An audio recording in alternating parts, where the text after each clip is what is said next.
Innovations made by players have been the main driving force behind Shark Tale. And today I want to highlight the implementation of the move Pen Island, no spaces, all caps.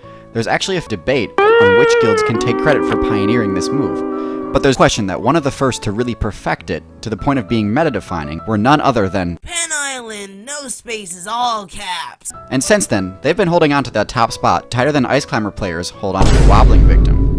They've been extremely relevant in every expansion since Tuna History Month. something guilds can claim. So today I'll go over the tier list of Shark Tale and highlight. Smoking seaweed? So bottom of the tier list is the Lemming, but not for the reason you might think. Most sharks don't deviate too far from the base shark concept, which is not good. With that said, not all sharks are created equal, and in D tier we have Street Cleaner Ross build. I'd say that it's practically impossible for it to win in a one-on-one fight. When you compare the stats, it becomes not clear. Oh, and before you ask, yes, a giant, shiny coconut crab with mythical powers would have a much greater chance at taking on a great white shark. Whatever, you do you, I guess. Jumping up to C tier, we have the Beaver. Beaver. They have good method of defense if they're caught in the open. Even their iron teeth don't deal enough damage to truly deter a predator. And carrying large amounts of mats through the woods makes Pen Island, no spaces, all caps. very difficult to maintain. Beavers also don't have much recourse if the river their base is located in freezes and becomes uninhabitable, as they only get a mobility bonus. Smoking seaweed? Now we're in B tier, and we're almost to the shark builds who know how sharks are meant to be played. Almost. But first, we've got two more orthodox builds. Some of my personal favorites, actually.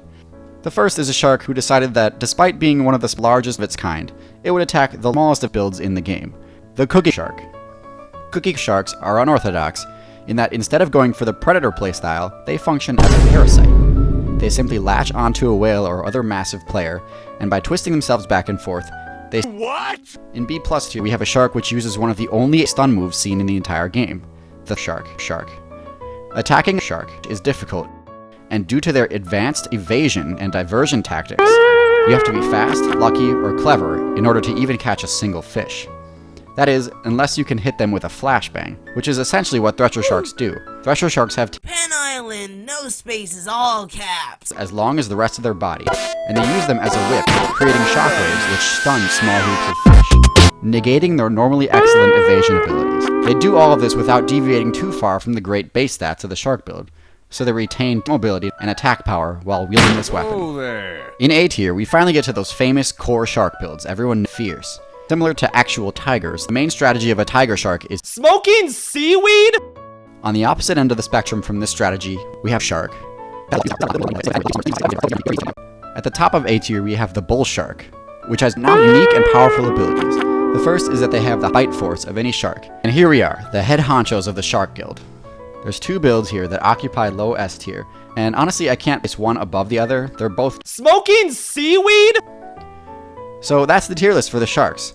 As you can see, the pass with a lot of useful abilities and strengths to play around with. They have only a few bad mashups like amazing dolphins, orcas, and a few other top tier fish like swordfish and marlin. They're an